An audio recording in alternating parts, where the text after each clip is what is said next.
Imagine this. You're 12 years old, gliding beneath the warm, clear waters of the Bay of Naples. The Mediterranean sun blazes above as you chase seashells through coral-strewn sands, lungs aching as you challenge your younger brother to hold his breath longer. Your father watches from his small wooden boat, pride etched on his sun-worn face. You surface, laughing, hands full of pearly shells, salt water dripping from your hair. This is your world, simple, bright, full of salt air and freedom. And then the sails appear. 3 imperial galleys slice through the sea like knives, their towering purple banners stitched with the golden eagle of Rome.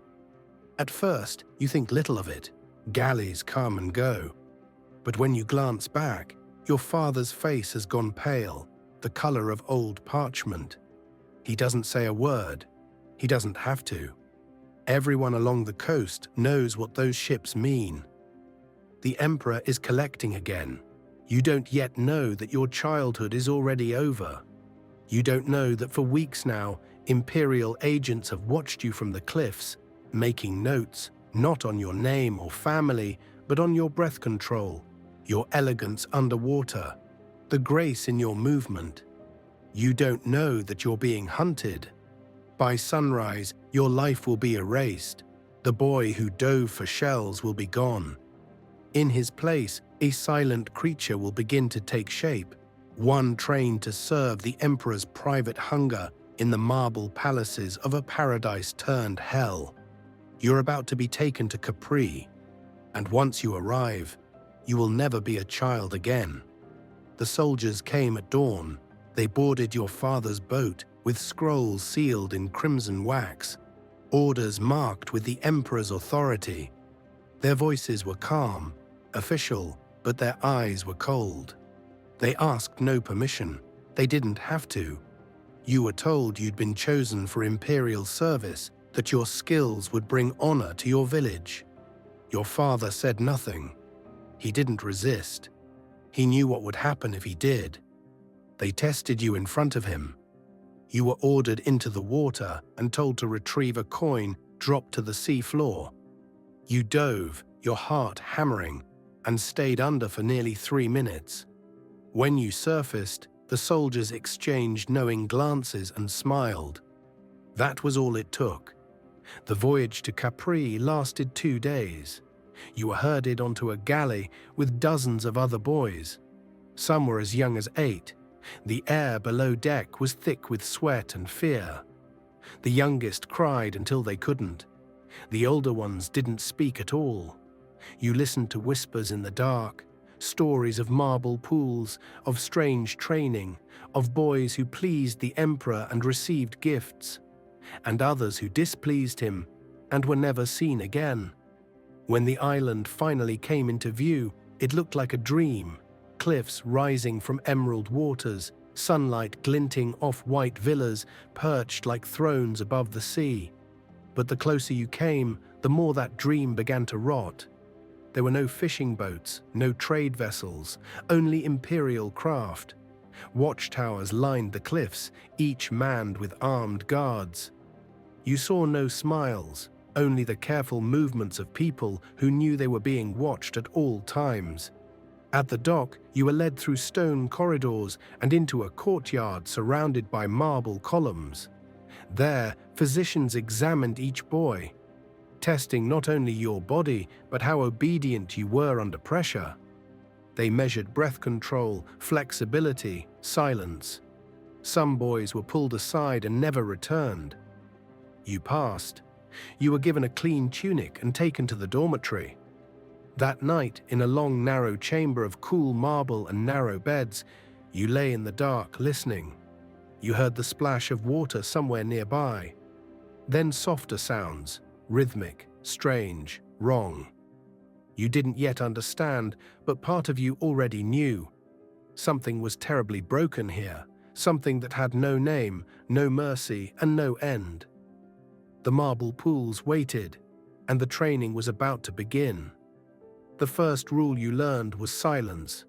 Your trainer, a boy named Marcus, was 15, though his eyes belonged to someone much older. He had survived 3 years on Capri, not through strength, but by knowing exactly how to disappear in plain sight. He told you the rules in whispers: never speak unless spoken to, never look Tiberius directly in the eyes, never resist, and never stop swimming practice, because your life now depended on how long you could hold your breath. Training began the next morning. You were led to the Emperor's bathing complex, a marvel of Roman engineering twisted into something monstrous. The pools were carved directly into the rock, connected by underwater tunnels. Some were shallow, others deep enough to vanish for minutes at a time. The water was always warm, always clear. You were taught to swim without splashing, to glide silently through the water like a shadow. But it wasn't swimming they cared about. You were taught to hold your breath for 5 minutes at a time, to dive, twist, maneuver, and perform tasks no child should understand. They called it service. You learned quickly that those who hesitated were punished, not with beatings, but with isolation. Hunger, silence, the kind of silence that could break something inside you. Every day blurred into the next, training in the morning, tasks in the afternoon, whispers in the dormitory at night. Some boys cried themselves to sleep, others stared at the ceiling, unblinking. You watched them slowly change, not into monsters, but into something worse: survivors. And then came the day you were summoned. Tiberius reclined on a marble platform in the center of the main pool. His body sagged like melted wax, draped in silk and shadow. He didn't raise his voice. He didn't need to.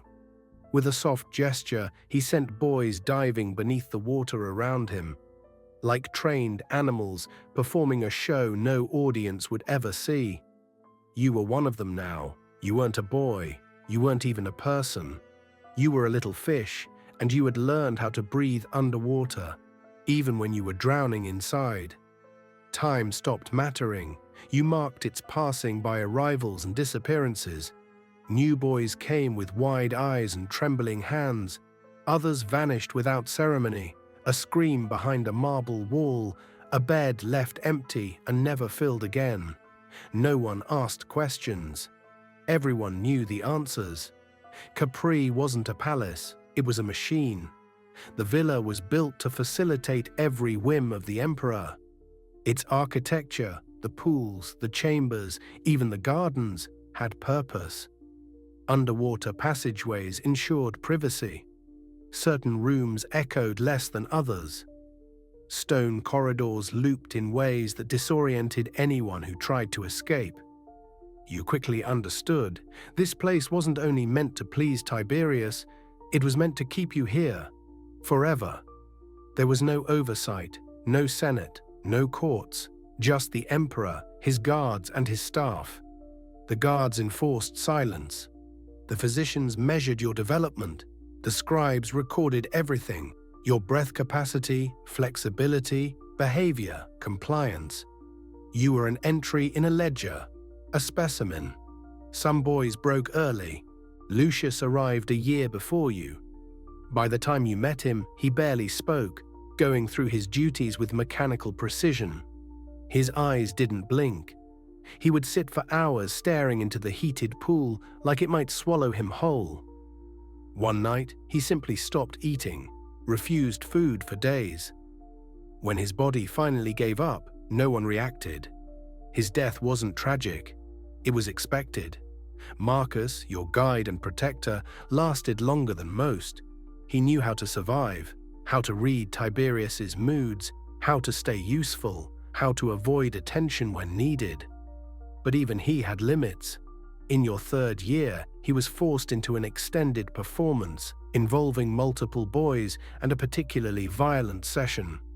That night, something in him snapped. He walked alone to the cliffs at sunrise, and then he jumped. After that, something in you broke too. You stopped thinking of escape, stopped pretending there was a future. You did what was required. You stayed useful. You kept your head down because you finally understood what Capri really was.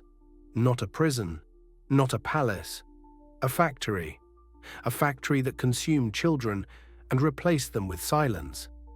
Tiberius died in 37 AD. Some say his own Praetorian commander smothered him to speed up the succession. Others say he simply stopped breathing, too sick and swollen with rot to continue. But death didn't end the nightmare. It only buried it.